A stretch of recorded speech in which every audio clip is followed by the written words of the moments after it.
microphone default and then say speakers. If you cannot hear people, Hello. select your speakers in your computer. Hello, everyone. This is Vinesh Sukumaran from Bodhih Training Solutions. I Yeah. see some of you have Okay, now I can put hear you, your but you are not microphones speaking. I on. can hear you. Please mute yourself. So what should I do to mute you? Mute it so that I don't disturb him. Uh, Please mute yourselves, everybody. Yes. Okay. Now we have a couple of participants who are still trying to log on. I mean, some of them who have downloaded GoToMeeting the last minute. So we will just wait for them to join. It is 11 o'clock, and in just one more minute, let's just give them one more minute, and then we will get started. So those of you who are already online, please block your cameras, okay, as well as mute yourself so that others don't get disturbed.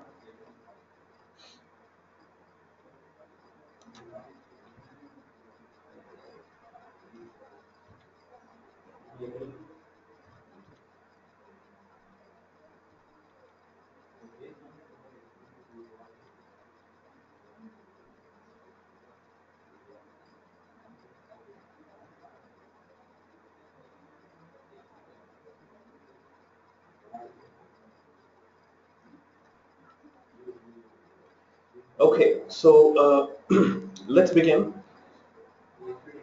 Those of you who just joined, good morning to everyone.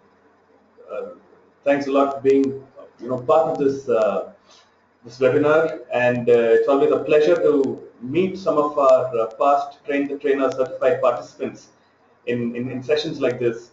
And I can see names here. Some of you who I've trained myself and who've attended my session, which is fantastic.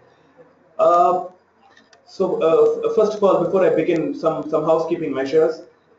This will be the format of the webinar. I will be speaking, and you can hear me through your audio system, okay, through your headphones to be specific. You can mute yourself in the sense that you can mute the output on your GoToMeeting so that other people are not disturbed by background sounds and extra verbal sounds which are coming from backgrounds of people who are on this webinar. Secondly, if you have to ask me something, please ask me through the chat screen. I'll be happy to answer it, and I will be answering it through audio so that everybody else can hear it. But if you want to ask me a question, you can ask me through chat, and I will answer the question. Okay, and we are starting at about 11:01, so it would probably go on till 12:01. Okay, I do have some time in the end for a Q&A session. So let's begin. Just to give you an idea of the format. So we're going to start with just taking a look. I mean, I know many of you here are familiar with Bodhi, so we will take a look at what Bodhi is up to these days. We will also look at what in particular trainers need to get out of the master trainer certification. Why would trainers want to go through the certification and what they would get out of it? Thirdly, we will take a look at what you could do through the master trainer certification to move your own life and work to the next level, and also clearing some knots, areas where trainers are stuck, through the MTC, how the master trainer certification could help. By the way, I would probably during the course of this webinar be using the term MTC as a short form for master trainer certification. And of course, since you blocked your time to be here, we will certainly be looking at a lot of tools and tricks of master trainers. And in fact, you will certainly take back a lot of insights even before we come to the tools and tricks section in particular. And then we'll wrap up with the Q&A. Well, in the flow, the Q&A comes right at the end, but do feel free to ask me any questions even in between. Any questions that you have, you can ask me through the chat screen, and I'll be happy to answer them. Okay. All right. So just a quick overview. As you're all aware, both is primarily to organization development, and the manner in which we do it is by providing training in areas related to leadership, HR, communication, soft skills, and so on.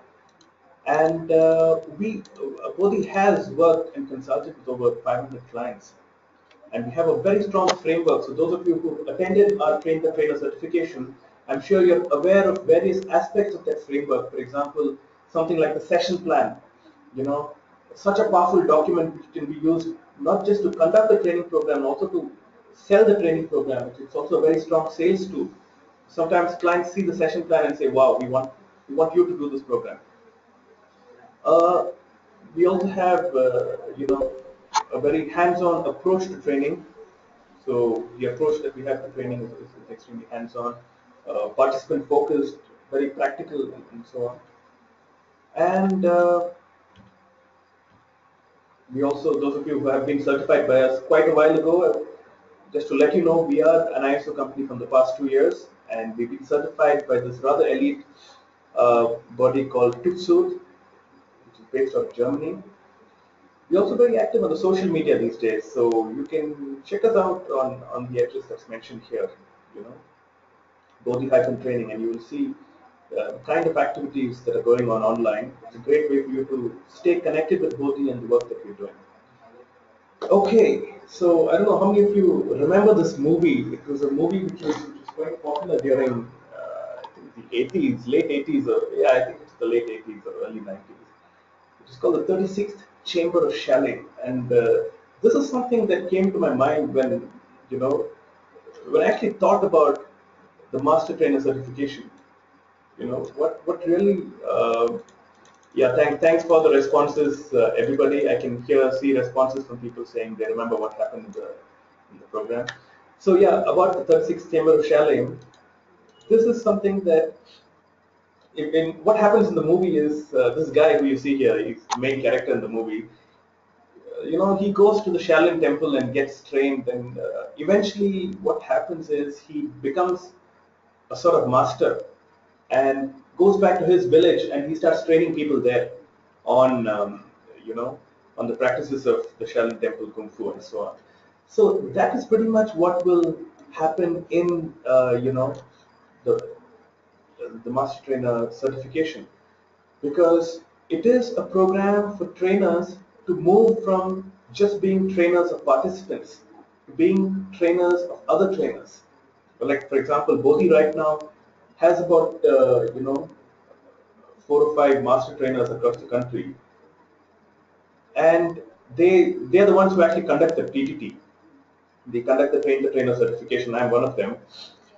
So that is one key thing which I want you to keep in mind about the master trainer certification, which is the fact that the master trainer certification is about training trainers and moving beyond just training participants. Secondly, why MTC? I mean, what is it about the MTC that would really help? Okay, so let me start with some basics, because one of the things that is there in every trainer's mind is to be successful, to contribute, to derive a lot of work satisfaction, of course, to make money. From all those respects, scale is something that you can certainly expect through the MTC. And what do I mean by scale? Well, it's like this. If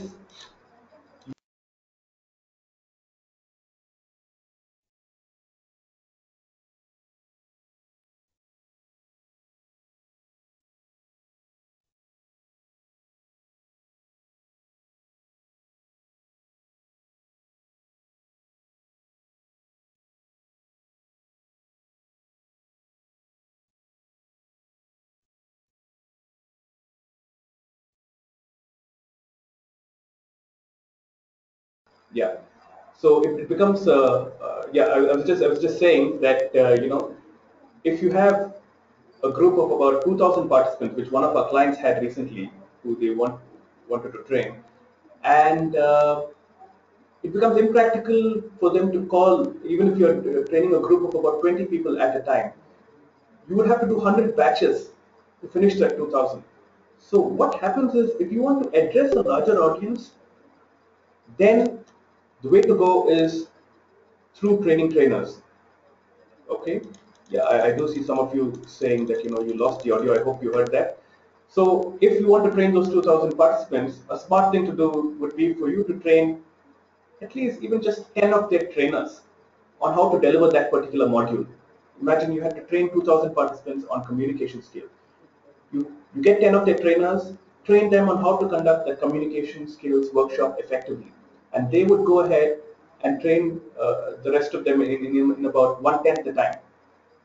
So that's really about scale. So straight away, the master trainer certification gives you the possibility of going and training large numbers of people, going and being able to impact large numbers of people.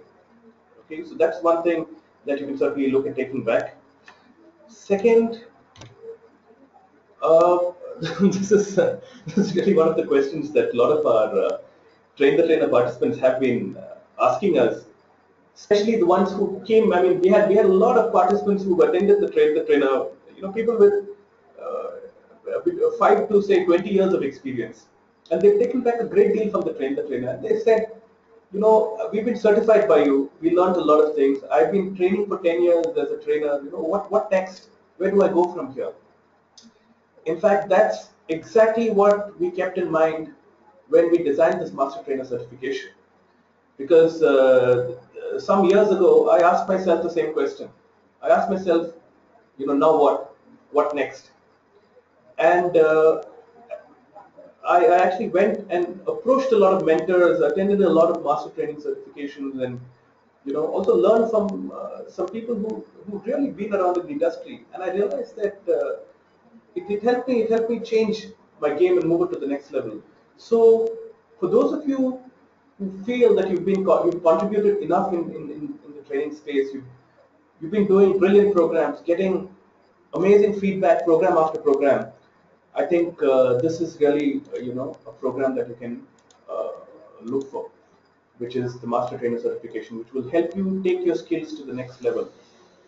Okay, I just want to mention there are some of you who have your videos on. Could you please put your videos off if you've not done that already, and also please mute yourself. Thank you. Yeah. So let me move on. Uh, the next thing is about training expertise.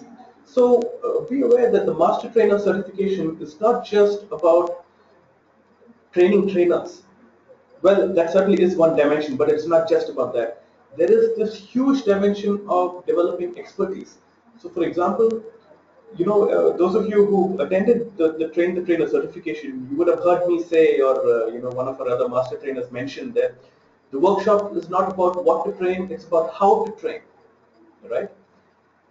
Well, that is certainly one dimension, but there is a strong what to train dimension which you would require in life as a trainer, because if you go out there and tell somebody that you are a trainer, almost the immediate next question is, what kind of trainer are you? What's your area? What do you train on? And there are a lot of people these days, a lot of trainers who are doing all kinds of training, from email writing to strategic decision making for for senior executives.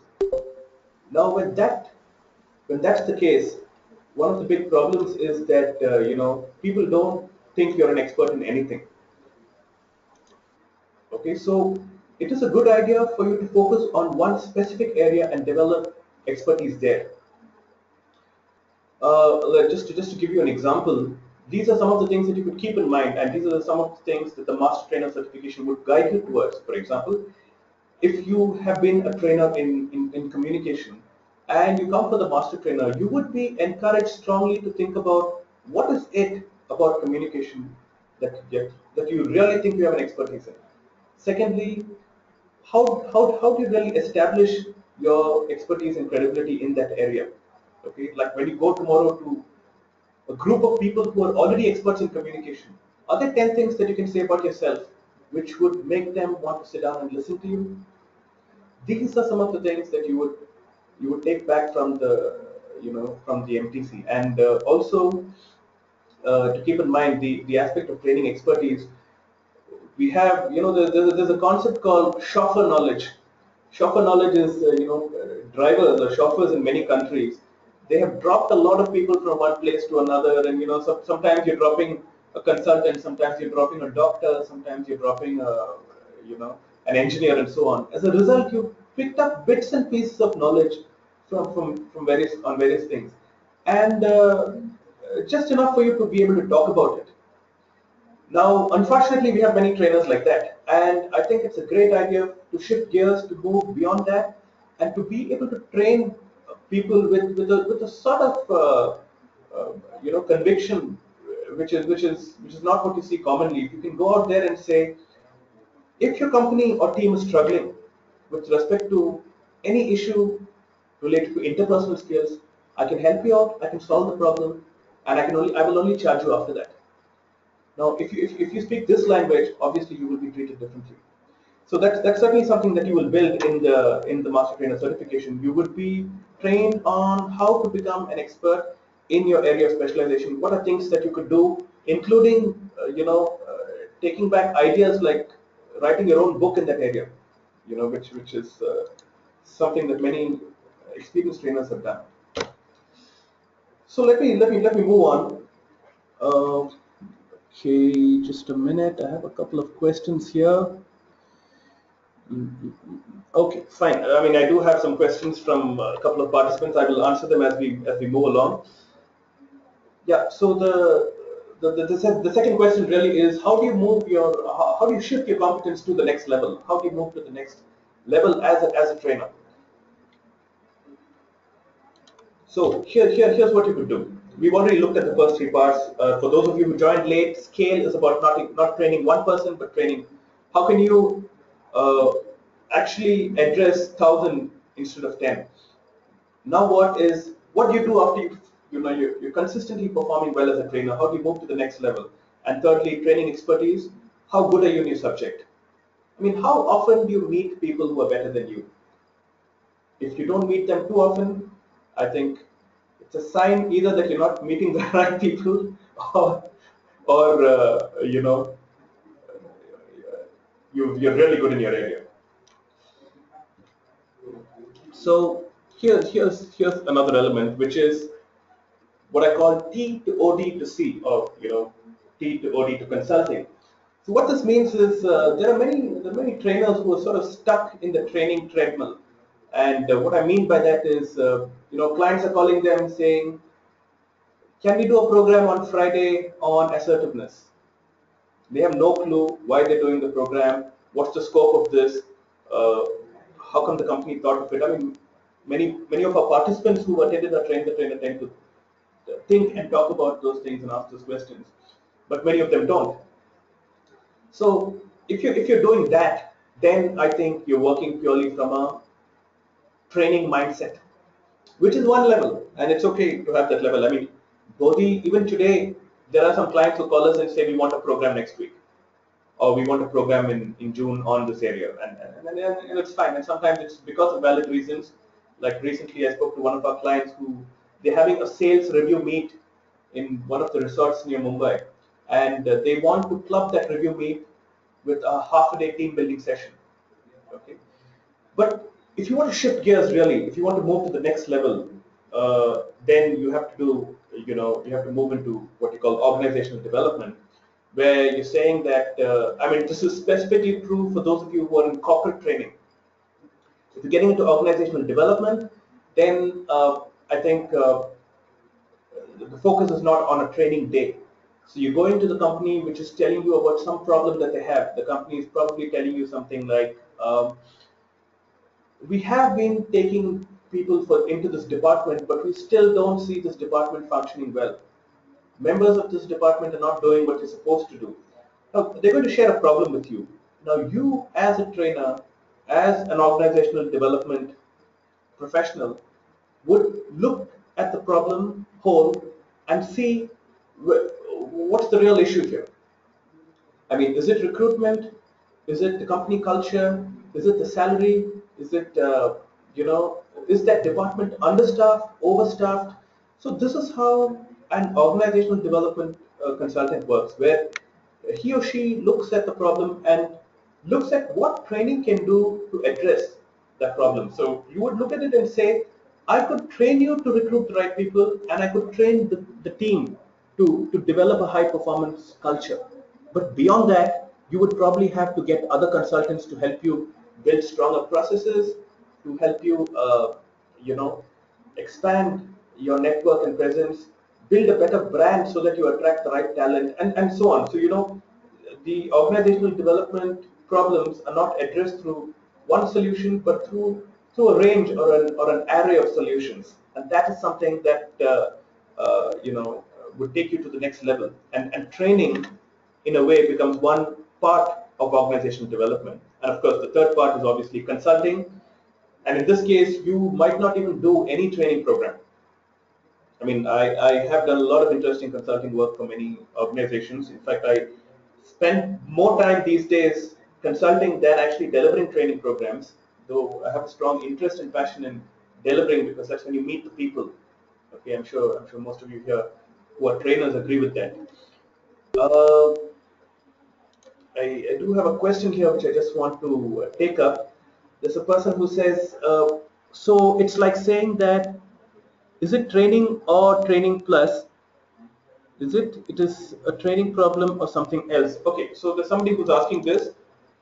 I think that is Shankar. So Shankar, yes, I think you're right. It is. I mean, as an organizational development professional, or for that matter, as a consultant, you would walk into the company and solve problems rather than deliver training programs. Okay. And is it a plus? Well, it's a definite plus, because if you're delivering a training program, you're delivering a program. If you're solving organizational development issues, then you're functioning from a slightly higher level. And it's possible that you do some of the trainings, it's possible that you outsource it. And if you're a consultant, it's possible that you just give advice and charge them for it. I mean, there are many consultants I know who just go have a conversation, give them solutions which they would implement. They would find the trainer. They would make sure what the consultant says is done, and the consultant gets paid for it. So that is exactly how it works. And the next part of it is various disciplines and icons. Now, this is also another dimension of the master trainer certification. One of the things that we've actually looked at is, you know, I mean, okay, this is how it started. We have a lot of trainers who are from varied fields. Like, for example, we have a trainer who's a musician. We have a trainer who's a dramatist. We have a trainer who's actually an avid biker, and he's done cross-country biking and so on. We have a trainer who's actually a marathoner who runs. Now, this being the case, we realize that there's a lot of learning that can come into the training space, into the field of training from various other fields. So that is something that piece of knowledge, and that idea is something that we've really tapped into in the master trainer certification. So we have looked at what can we learn from other fields.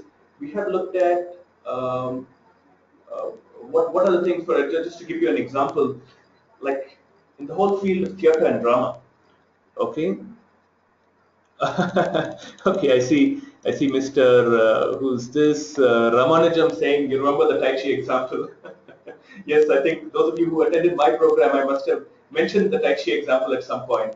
So yeah, we have a trainer who also is an expert in Tai Chi. Thanks, Ramanujam, for reminding me of that.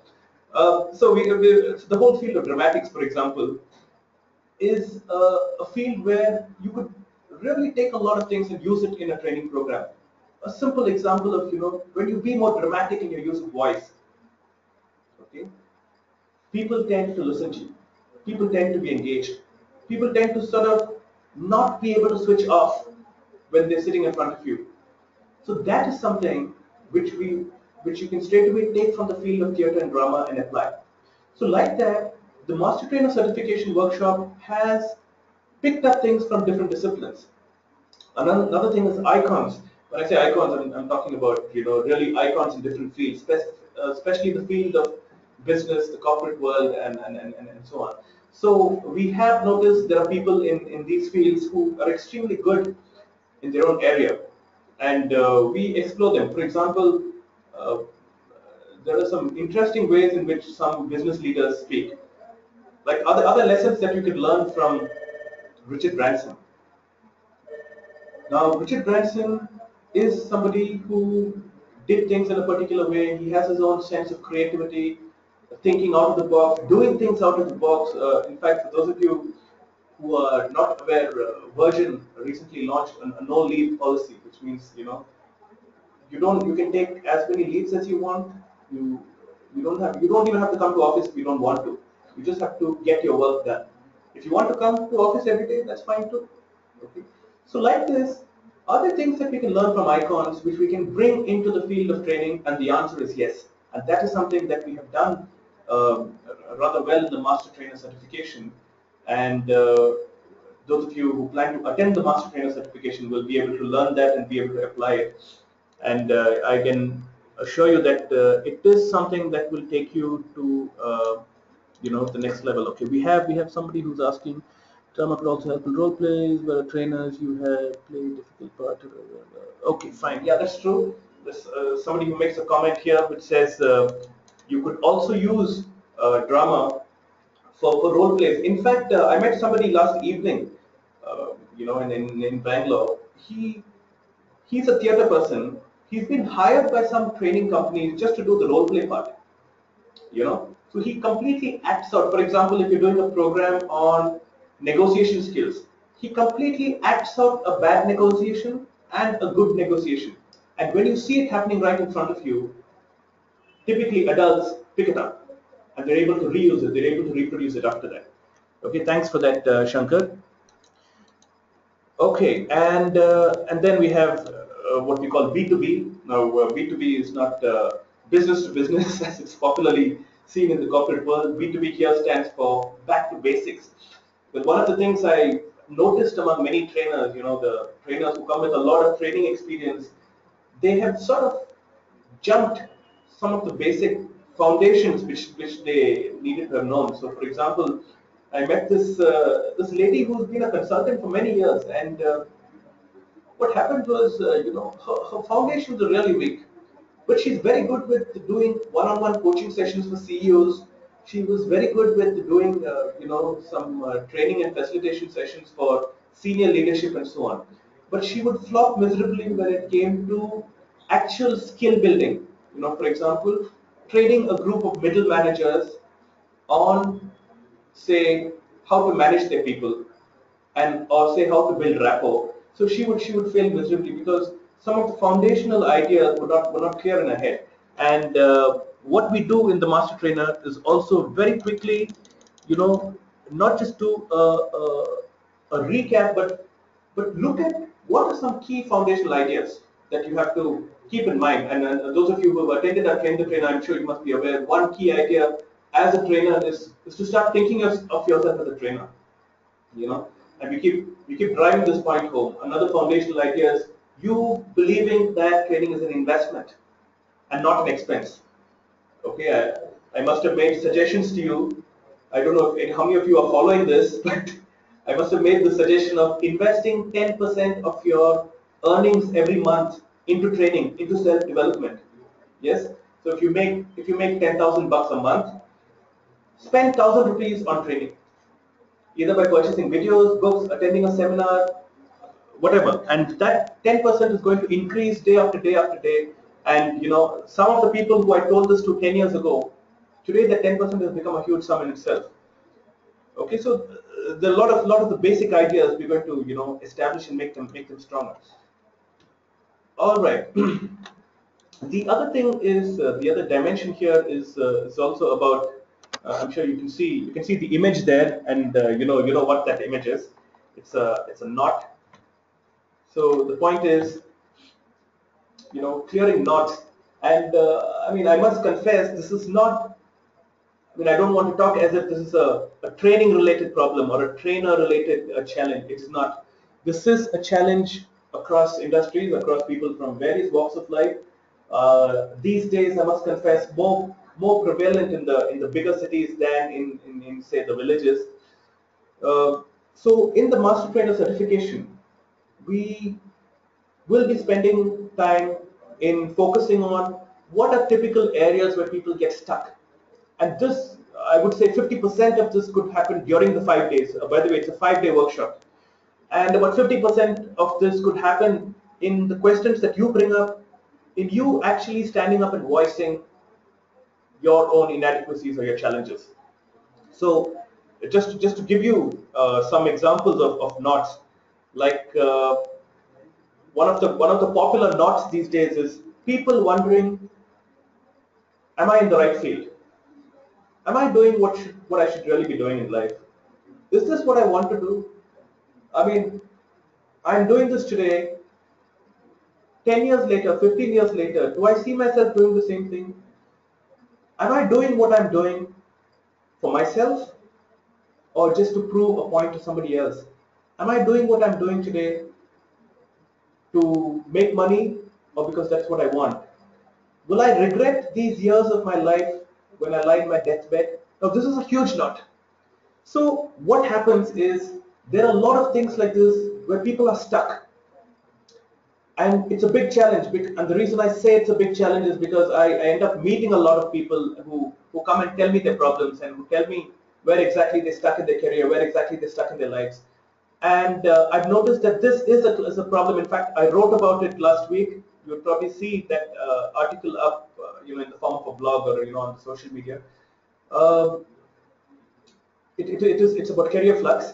So the point is, when you're stuck like this, help from somebody who's already been there, who's actually crossed the path, really, is really welcome.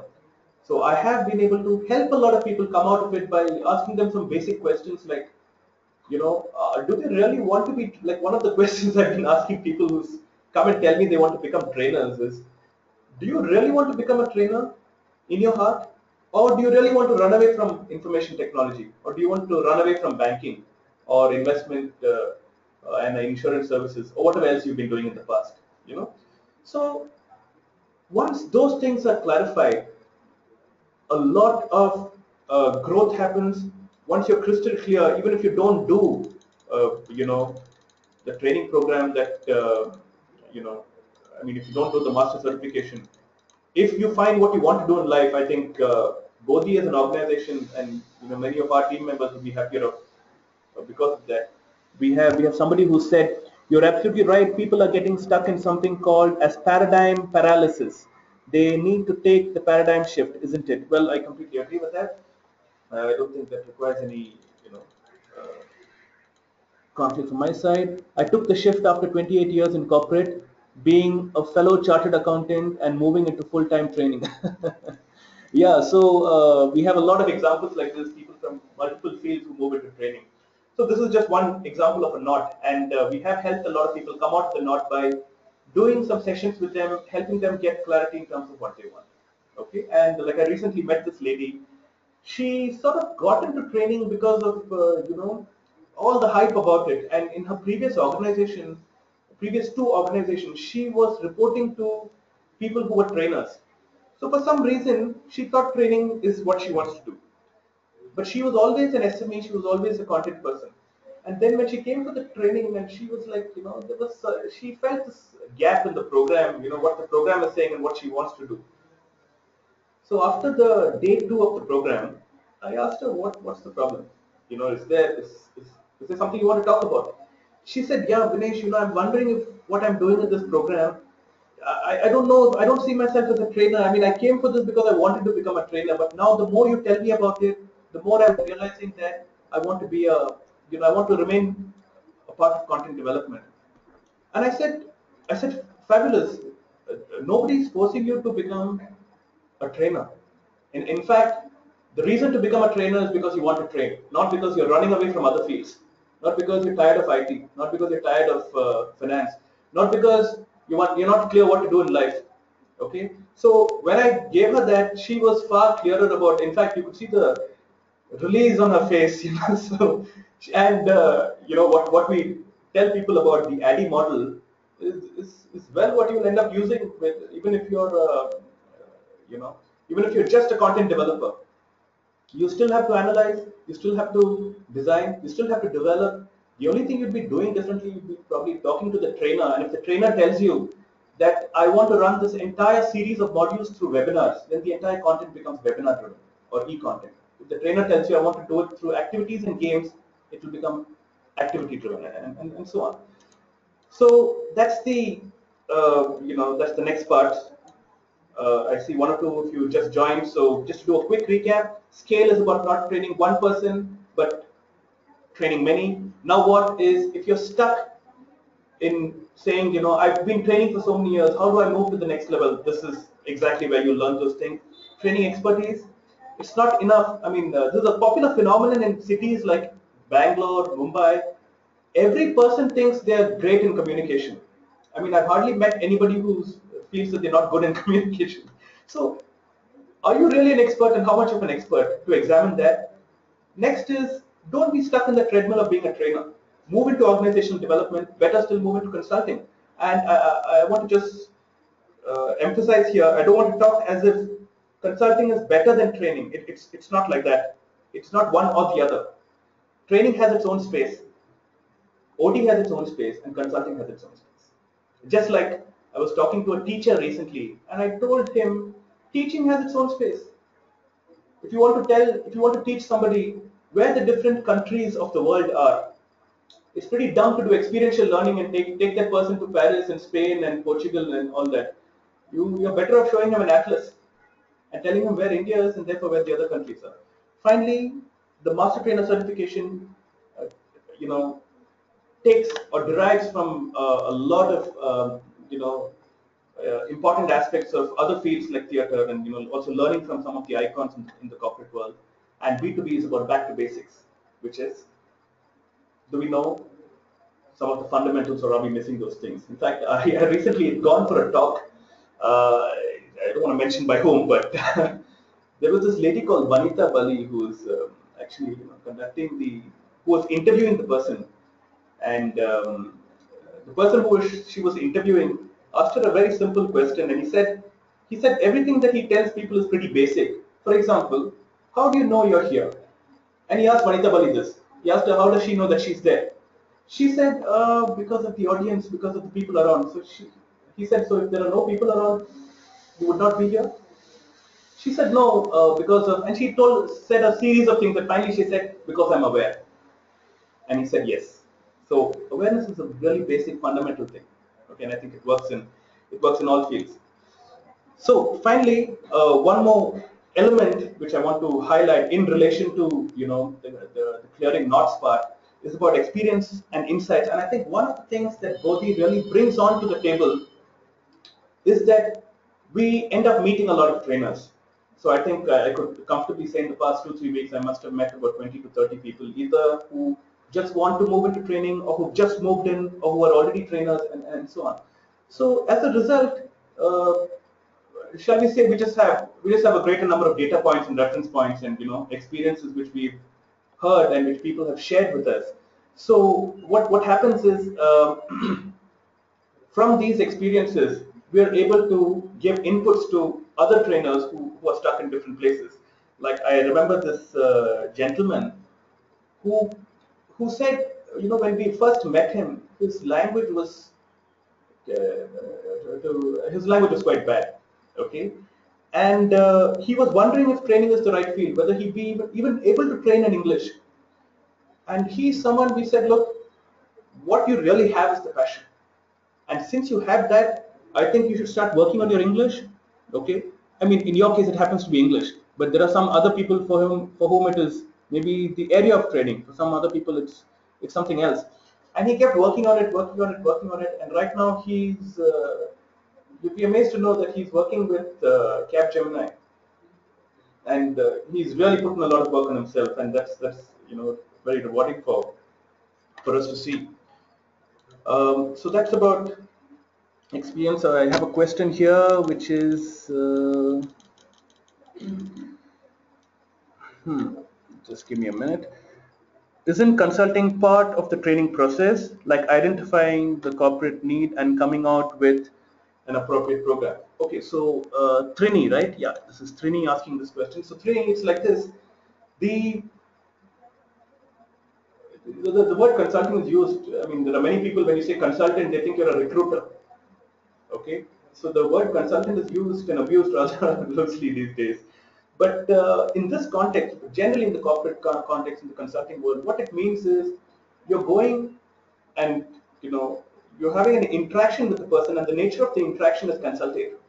That means the other person, in this case the client, will tell you what they have to. You will share your inputs on it. You will ask more questions to understand it better. They could ask you more questions to understand your approach better. So that is really what consulting is all about. At the end of the day, there should be an outcome or a purpose to that interaction. And because every piece of communication has a clear outcome, and that outcome in the consulting world is mostly producing results or providing solutions. Okay, so that is what I'd like you to see as consulting, and one of the probable solutions is training. I mean, there are also all kinds of solutions. For example, a big uh, kind of solution is information technology, enhancing the quality of information. So Accenture provides IT solutions to people. So that is also, I mean, that, so therefore you can't say consulting is part of IT or part of training. It is actually consulting, which is the larger umbrella. Just to add to your, this is Ramanujam who says, just to add to your previous example, the ITI guy who trained the engineers from your team, yes, absolutely. In fact, it wasn't the ITI guy, it was the guy who had done a bachelor's in arts. Um, okay, we have somebody else. There are some people who shared some things. I just want to, bring this out in the webinar. This is Shankar who says the issue really is that people are moving away from their inner consciousness and don't know what really gives them happiness. And when one is able to untie that knot, it is really easy to take that shift. You really find your source. That's my view. Okay, thanks a lot, Shankar, for that. I mean, okay. So let me move on. So let's go on to some tools and tricks, and what are some things that you could do, some things that you could keep in mind. Well, I'm sure you have already picked up some tools and tricks as a result of being part of this. In fact, I really like this image. It's a little warped, but this is a message that's here for all kinds of trainers. One of the things that we start doing in life is we start working on multiple areas of our life, especially when it comes to self-development, when it comes to growth.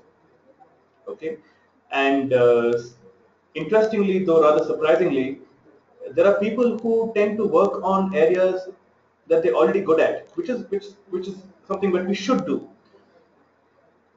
Weakest link approach is basically saying, what is that one thing which will really change your life? So I mentioned this sometimes in the trainer, telling people that I tell the participants I could keep you for 4 days in the trainer certification and only work on your voice and accent. Will it make you a better trainer? Yes. But is that the best strategy to become a good trainer? Probably not. So the weakest link approach is about identifying what is that one, or what are those one or two things. I mean, well, you can call it the weakest links approach if you'd like, in plural, because if you identify those one or two things which will really move your life, your training abilities, your lifestyle, your income to the next level, then I think working on those things will change the game for you. So, for example, uh, sometimes I meet people in training programs. Recently, one of our clients in Whitefield, I was doing a program there. It's an IT company which I don't want to name, but this this guy came up to me and he said, there are, I mean, those of you who are trainers, you would relate to it. There will always be one or two participants who wouldn't open their mouths during the session. They would wait for the tea break or the lunch break or after the session to come and ask you something in the quiet. And this is exactly what this guy did. So he came and said, Vinesh, I just wanted you to give me some tips on decision making, because my biggest challenge is decision making. I don't make the right decisions. Then I asked him some more questions, and I sat him down, we spoke, and so on. I realized his decision making is actually amazing. So at the end of it, I said, "You have made such amazing decisions in your life," and I gave him examples of the choices that he made. When he was growing up after his class 10, after his class 12, also his decision of moving to Bangalore because of his dreams that he's pursuing, and so on. So I told him, I don't think the problem is decision making. and he's actually in a field called testing. Okay, and what happens in testing is people always are they're looking for bugs, they're looking for what's wrong. Now, when you do this for 8 to 9 hours every single day, it becomes a lifestyle, it becomes a competence, it becomes an ability. He was extremely good at finding what's wrong. And therefore, he carried that quality even to his life, even to his personal life. And though there was nothing wrong at all with him, when he came and told me the problem is I can't make decisions, that was nonsense. He could make great decisions. And when I gave him evidence from his own inputs, he said, yeah, you're right. These were good decisions. I said, yes. As a matter of fact, you're pretty good at decision making. But what was wrong was that he was trained and the job that he was doing was geared towards finding what is wrong. So when he walked into a room, his eyes and mind never moved towards what's good in the room. The lighting is good, the background is good, the color is good, the AC is at the right temperature. No. He was geared towards finding out what's wrong in the room. Okay? And when I brought this out into the open, he said, yeah, you're probably right. And I didn't even tell him that it was a problem. I just told him, this is an observation. What do you think? He said, you know what, that's right. And he said his wife also always says this because the moment he eats something, rather than saying what's right with it, he'll tell you what's wrong with it. When you buy something, he'll tell you what's wrong with it. You go somewhere, he'll tell you what's wrong with it. So he's trained to find out what's wrong. And that is something, that helps the gentleman. And I think that was his weakest link. And his weakest link wasn't, the fact that he wasn't making the right decisions. So what is the role of the trainer here? I mean, this is really the tip or the trick that I want to give you. When you walk into an organization or you meet individuals or you meet teams, the stakeholders might tell you a lot of things. Do keep that in mind, but do bring out into the open what you observe. We talk about what you saw, what you heard, what you capture as the actual challenges, and tell them, look, I can train your team on, team building, but I think as long as the two managers don't speak to each other, this team is not going to go anywhere. And I think elements like this have to be brought out into the open because sometimes that's the weakest link. And if you can fix that, a lot of other things, fall into place. Okay, I have another question. Okay, I'll take this question later.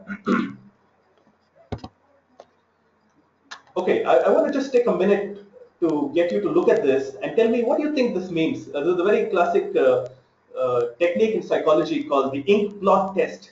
Where they blot ink and you have to say what it means. So let me just pause for 30 seconds. You can tell me what it means. I'd like to see some responses on the chat screen, and then I'll proceed.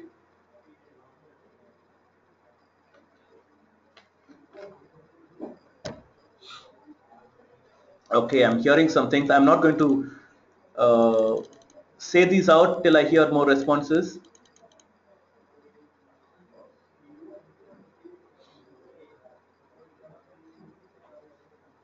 So you see, what I'm doing here is an actual experiment. This is an actual psychological experiment which talks about the concept of gestalt, which we have discussed in the past. Okay, so we have some answers here. I'm just going to read this out. And this is interesting. Ramanujam says two people dancing. Ramanujam, you said two people danding. I think you mean dancing, okay? Shankar says, wow, interesting. Shankar says two people dancing. Okay. Then, okay, so Ramanujam says, Trini says it's a butterfly. Okay. Ramesh says world is a mirror. Sanjay says silhouette of your inner world, silhouette dancing of your inner world. Okay. Shreya Dingra says women dancing. Okay. Spurti says two women playing with colors. Okay. Okay, Shreya actually corrects herself. She says looking closely, men and women in a state of war. Okay, that's interesting. Mitlash says goddess Durga. Nitya Karunagaran says it's an eye mask. Oh, that's interesting. Yeah, it kind of looks like an eye mask now that you say it. And okay, Shankar says it could be a mask.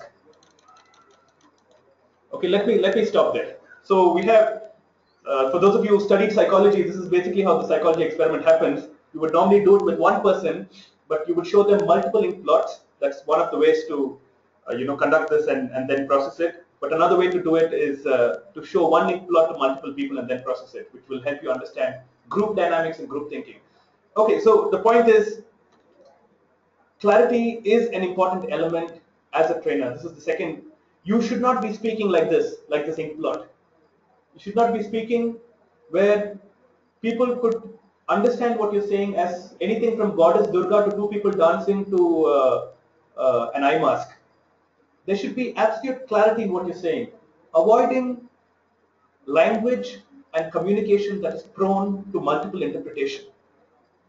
Okay, this is one quality which I strongly want to emphasize for yourself as a trainer. So if you're a trainer, what you say, I mean, even something as basic as conducting an activity, if you're doing an activity for say about 40 people, there could be chaos if you speak like this in plot, if you're not clear about what you're saying, if what you're saying has multiple meanings. Okay, like recently I did a workshop in Kolkata, and there was this lady who made a, she was a language trainer, uh, and she gave this example of a sentence which said, I think uh, Linda was Linda was oozing all over the floor looking at the bowl of fruits. Okay, so talking about how the syntax could change the meaning. So basically, she meant Linda was looking at the fruits ooze all over the floor. So the use of language is extremely important. There's somebody who says,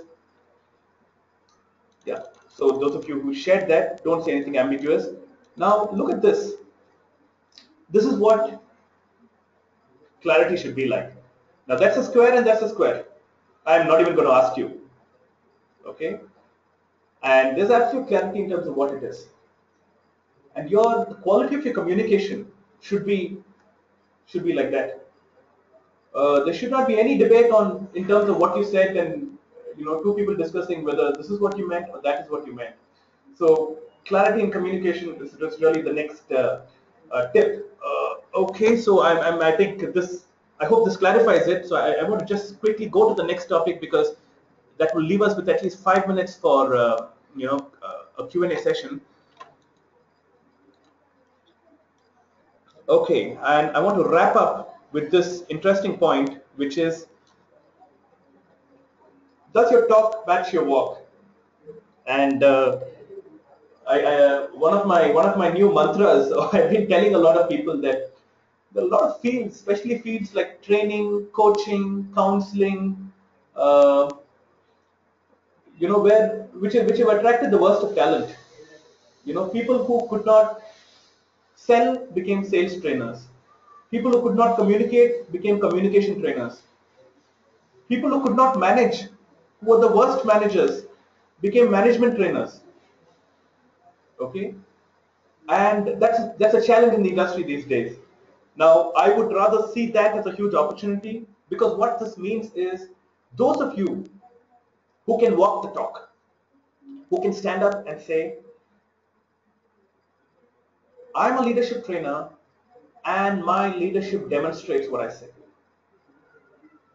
I talk about leadership from my own experience, from the people I have led, from the kind of people I have interacted with, from the leadership qualities that I have demonstrated day in and day out. That is something that will make you a sought after trainer. Like the other day, I was watching this talk by, I think it's Dr. Wayne Dyer, and in the talk, there was a point where he talks about his son being an alcoholic, and how he had to. And I was quite surprised that he's such a big guru, and his own family has issues, and there's so many other people who he gives valuable advice to who benefit from it. So my point to you is, just to begin with, examine what is your area of training. Okay, that's the starting point. Secondly, how much do you demonstrate those qualities? So if you say you're a language trainer, to give you a simple example, look at your own language. How good is your own language? If it is not good, then I think, I think we have a serious problem there. If you say you're a leadership trainer, if you start a leadership program for a senior leadership team, one of the questions they're bound to ask you, if not verbally, at least in their minds, is what are your leadership credentials? What have you led? Who have you led? And how come we haven't heard of you yet? So therefore, it's something for you to really work on. Well, one of the quick escape routes that many people pick is they pick something that they already have a track record for. Like I've had the opportunity to work with many ex-army men and Air Force men, and I know this gentleman who's been part of the army, for about over 25 years, and he picked, decision making and strategy as his area because he ended up using a lot of strategy in his life in the army, and also helping other departments of the army do that. So if you already have something which comes to you naturally, which you're really, really good at, I think that's something to pick. And just a thought here, just because you studied something does not necessarily make that your area of expertise. I mean, there are people who say, I want to become an HR trainer because I did an MBA in HR. I think those days are, are long gone. There are better HR people. I mean, in Bangalore, there's a company which I don't want to name, but a very big, uh, would you say, okay, I can't tell you more about it because you'll recognize the company, but the HR head there, he has no background in HR whatsoever in terms of education. And in fact, he's a technical person who's moved into HR and he's doing really well for himself. So my point is, do pick up an area which you stand for strongly. And I urge all of you to ask yourself this question. Sit down, perhaps after this webinar, ask yourself, what do you really stand for? What are those areas, or what is that one big area? If you're given a group of 10 people, that you can change their lives in that area. You can make a clear difference and showcase a very prominent change in terms of before after. I mean, a lot of times trainers come and speak to us and say, I'm a trainer, I've been a trainer for 5 years. And I say, great. So you say you're a leadership trainer, I will give you a group of 10 people. Can you enhance their leadership? How many sessions would you need? Then they say, oh, well, no, it doesn't work like that. If you were really good at what you were doing, you would have no doubts in being able to, deliver those results. So my point to you is, do sit and write down what you want to achieve in life, what you really stand for, what are your strongest areas, and I think those are the areas which you should train in. And secondly, if you've already been training in some areas, it is time to examine what kind of results you produced. Okay, and otherwise you'll end up with what we call the lottery, sellers phenomenon. Which a person who's selling lotteries, he's selling lotteries, telling other people that they could win. I mean, he himself is still selling lotteries. So it's important that you pick an area that you stand for and make yourself stronger and stronger and stronger in that area. So if your area, for example, is related to creation of wealth, and I spoke to somebody like this recently, and he said, I can help anybody become a millionaire. And the first question I asked him is, how come you have not become one yourself? What went wrong? So, and it really got him thinking. So do walk the talk, and I think just this change will move you to the next level. Being a person who can demonstrate what he's talking about, not the other way around. Don't be a trainer who stands in front of the group and says, don't do what I do what I say. I think those days are over. Okay, people will only listen to you if you already can demonstrate what what you're going to talk about. Okay, so I want to stop with that. I'm happy to take any questions. I mean, there are more. This session has been more a session of people sharing their ideas than questions. So, okay, I have one question here. So this is from Pradeep. So the question is, okay, let me just read this out. Are there specific things that we could do in terms of moving from training into okay? So the question is, Pradeep says, can he move from other specific things that he can do to move from being a trainer to being a consultant or being an organization development person? Well, there are a lot of things that you could do. One big thing that you could do is, okay, let me tell you what not to do first. First, when you see a big assignment, don't run away from it, because many trainers have been doing that. Okay, when you see a big assignment and you think it looks larger than life to you, they're saying we want to train 5,000 people in the next 6 months. Just take a step back, take a deep breath, and say, yes, I'll work on this. I'll come up with a plan in 3 days, 4 days, buy some time, so that you can ponder over it. Well, if you want to say no, you can still say no. But what a bad thing to do is to say no immediately without applying your mind to it. So that's the first thing. And what could you do? One thing which you could do is, when assignments of this nature come up, take it up and be ready to approach it not as a trainer but as a consultant, and make this clear to them upfront. Tell them that I would play the role of consultant. If a part of it entails training, I would bring a trainer in. If a part of it entails, HR processes, I would bring a process consultant in. If a part of it entails IT, I would bring an IT person in. Okay. So when you take up an assignment like this, it automatically moves you to the next level. So that is something that you can start doing, Pradeep.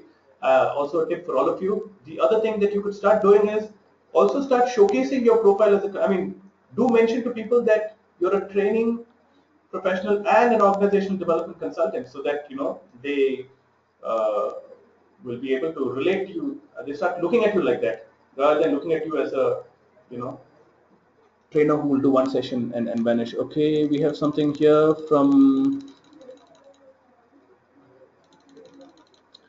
Okay. This is Trini who says, how will this program help a person? Okay, I have about, we've kind of overshot time, so I'm just going to wrap up with these two questions.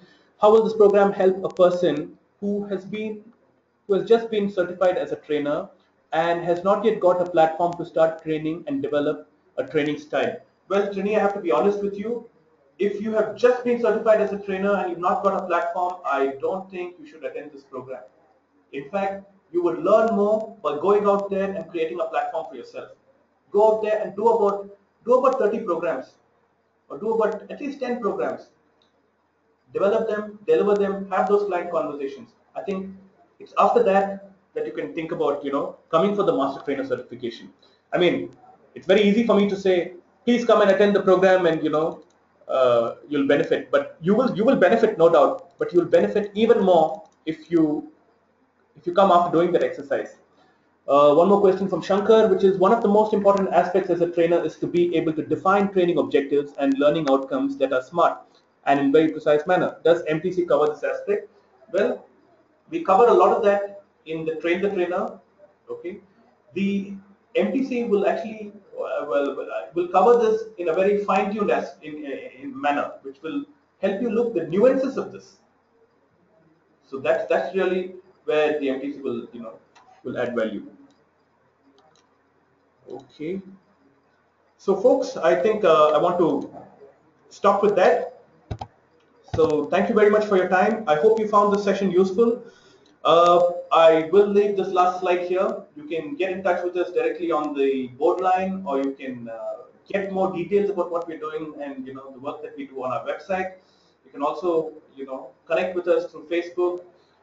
You can check out what's happening in the social media front.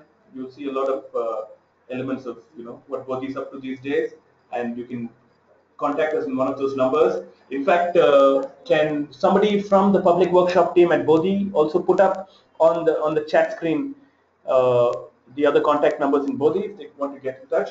Thank you very much. I hope you enjoyed this webinar. Have a great weekend ahead. Enjoy the rest of your day. Thank you.